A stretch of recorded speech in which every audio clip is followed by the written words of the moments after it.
Assalamualaikum warahmatullahi wabarakatuh.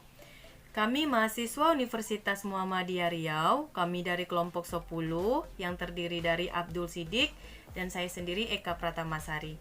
Baiklah, dalam kesempatan kali ini kami ingin mempresentasikan hasil diskusi kami yang berjudul Neraca Pembayaran di Indonesia. Neraca pembayaran merupakan suatu ikhtisar yang meringkas transaksi-transaksi antara penduduk suatu negara dengan penduduk negara lain selama jangka waktu tertentu, biasanya selama 1 tahun. Neraca pembayaran mencakup pembelian dan penjualan barang dan jasa, hibah dari individu dan pemerintahan asing yang transaksi finansial. Transaksi ekonomi yang mencakup dalam neraca pembayaran Indonesia terbagi 2 kelompok.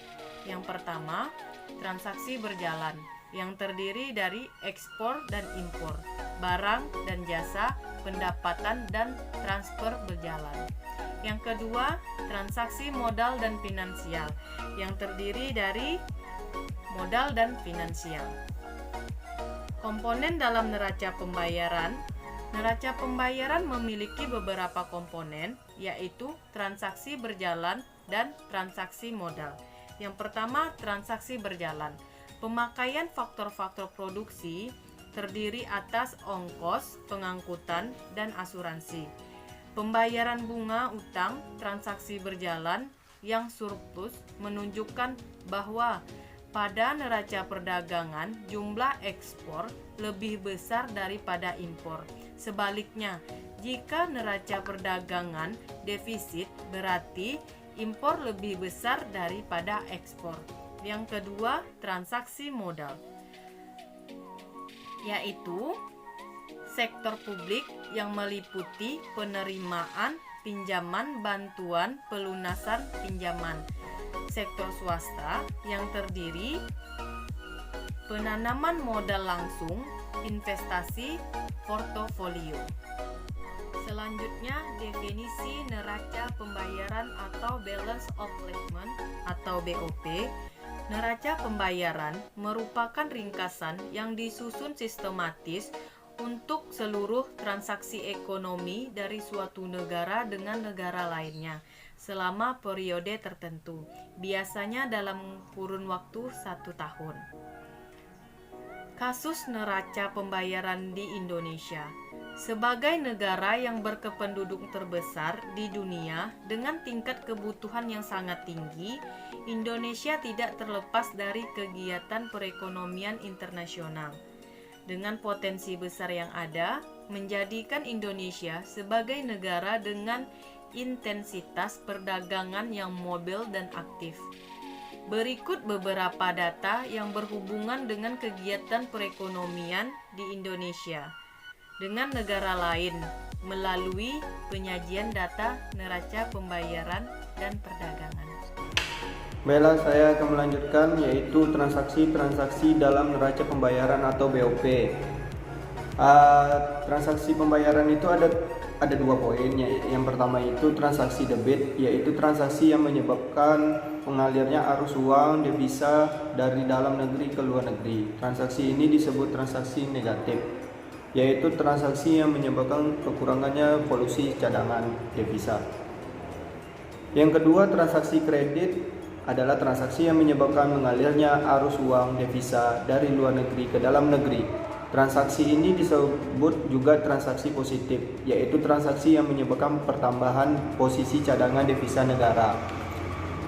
Selanjutnya, fungsi neraca pembayaran itu ada 6. Yang pertamanya, membukukan seluruh transaksi ekonomi internasional yang terjadi antara penduduk dalam negeri dan penduduk luar negeri. Yang kedua, mengetahui struktur dan komposisi transaksi ekonomi internasional suatu negara. Yang ketiga, mengetahui mitra usaha suatu negara dalam hubungan ekonomi internasional. Yang keempat, mengetahui posisi keuangan internasional suatu negara. Yang kelima, indikator akan dipertimbangkan oleh negara donor untuk memberikan bantuan keuangan. Yang keenam, indikator fundamental ekonomi selain tingkat inflasi, pertumbuhan GNP dan sebagainya. Selanjutnya, tahapan neraca pembayaran. Itu ada 4. Yang pertama, negara diatur mudah, di mana pada tahapan ini suatu negara lebih banyak mengimpor daripada mengekspor. Selisih di antara keduanya ditutup melalui pinjaman luar negeri sehingga memungkinkan negara tersebut menumpukan modal. Yang kedua, negara dibutir media, di mana pada tahapan ini neraca perdagangan suatu negara telah surplus, tetap pertumbuhan dividen dan bunga yang harus dibayarkan untuk pinjaman luar negeri menjadikan saldo neraca modalnya kurang seimbang. Yang ketiga, negara kredit mudah, di mana pada tahapan ini suatu negara mengembangkan ekspornya secara luar biasa, bahkan negara meminjamkan uang kepada negara-negara lain.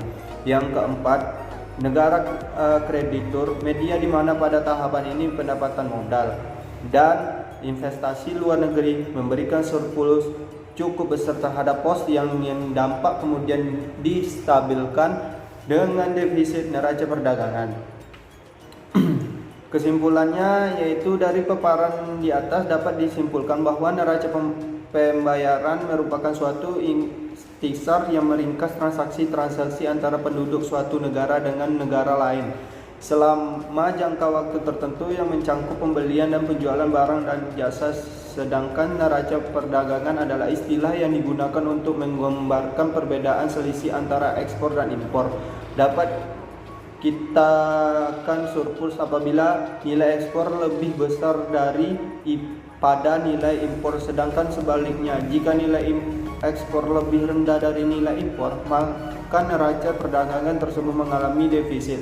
Tujuan utamanya neraca pembayaran itu untuk memberikan informasi kepada pemerintah tentang posisi keuangan khususnya yang terkait dengan hasil hubungan ekonomi dengan negara yang lain. Baiklah, mungkin itu saja yang dapat kami sampaikan. Lebih dan kurang kami mohon maaf. Wabillahi taufik wal hidayah. Assalamualaikum warahmatullahi wabarakatuh.